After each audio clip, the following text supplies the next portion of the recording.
Welcome to S education. S education में class 10 के अब तक हमने जितने भी सोशल साइंस के क्वेश्चंस हैं, लघु उत्तरीय, गेस क्वेश्चन और बीएसईबी के द्वारा जो मॉडल प्रश्न दिया गया है, उन सभी के साइंस के और सोशल साइंस के क्वेश्चन को डिस्कस कर चुके हैं। और आज से दीर्घ उत्तरीय प्रश्नोत्तरी सोशल साइंस के हिस्ट्री का शुरू कर रहे हैं।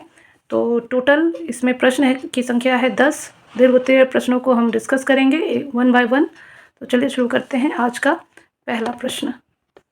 पहला प्रश्न है, इटली के एकीकरण की प्रक्रिया का संक्षेप में वर्णन करें। तो इटली का जो एकीकरण है ये एक जटिल प्रक्रिया था और ये किस तरह से, किन लोगों के प्रयास से इसका एकीकरण संभव हो पाया, उसके बारे में डिस्कस करेंगे। तो 19वीं शताब्दी के आरंभ में इटली के कई स्वतंत्र राज्य थे। नेपोलियन के सैन्य अभियानों ने इटली के नवजागरण और एकीकरण का मार्ग प्रशस्त किया। अच्छा, यहाँ नेपोलियन भी दो हैं। पहले में जो नेपोलियन लिखा गया है नेपोलियन बोनापार्ट हैं और बाद में इन्हीं के जो उत्तराधिकारी होंगे नेपोलियन 3, उनकी चर्चा है। तो नेपोलियन के सैन्य अभियानों ने इटली के नवजागरण और एकीकरण का मार्ग प्रशस्त किया। नेपोलियन के पतन के बाद वियना कांग्रेस द्वारा इटली को पुराने रूप में लाने के उद्देश्य से इटली के 2 राज्यों पिडमाउंट और सार्डिनिया का एकीकरण कर दिया गया। अब इन दोनों का तो कर दिया गया। अब कई बौद्धिक चूँकि पुनर्जागरण शुरू हो चुका था और ये पुनर्जागरण की शुरुआत इटली से हुई थी।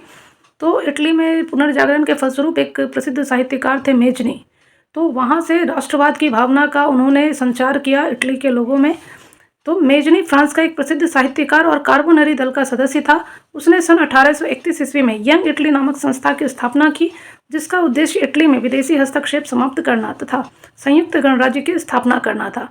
मेजनी द्वारा चलाए गए नागरिक आंदोलनों को मेटरनिख द्वारा दबा दिया गया और मेजनी को इटली छोड़ना पड़ा।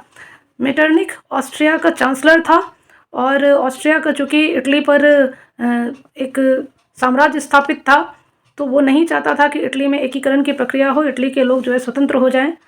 तो और ये मेटरनिख जो है एक घोर प्रतिक्रियावादी शासक के रूप में भी उभरा।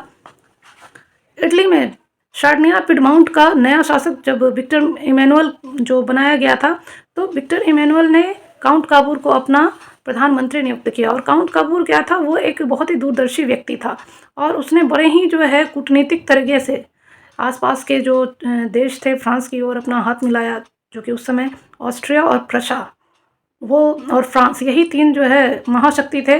इंग्लैंड एक तरीके से तटस्थ था, उसका कोई वैसा हस्तक्षेप नहीं था। तो इसमें आगे लिखेंगे, इटली में सार्डिनिया पिडमाउंट का नया शासक विक्टर इमैनुअल के प्रयास से इटली के एकीकरण का कार्य जारी रखा गया। विक्टर ने काउंट काबूर को प्रधानमंत्री नियुक्त किया।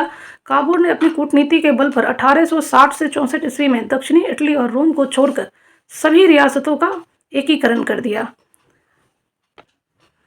दक्षिण इटली की रियासतों के एकीकरण में गैरीबाल्डी ने भी महत्वपूर्ण भूमिका निभाई। 1867 ईस्वी में गैरीबाल्डी ने एक सेना का गठन किया और उसका नेतृत्व भी किया। इस प्रकार मेजनी, काबूर और गैरीबाल्डी के प्रयास से इटली का एकीकरण संभव हुआ। अब होता क्या है, इटली के एकीकरण में वही छोटे छोटे राज्यों में इटली बटा हुआ था और उन सब पे ऑस्ट्रिया का अधिकार था। और जब राष्ट्रवाद की भावना का नेपोलियन बोनापार्ट ने अपने आक्रमण में कई जो है जो छोटे छोटे राज्य उसको मिला के एक संघ का स्थापना कर दिया था।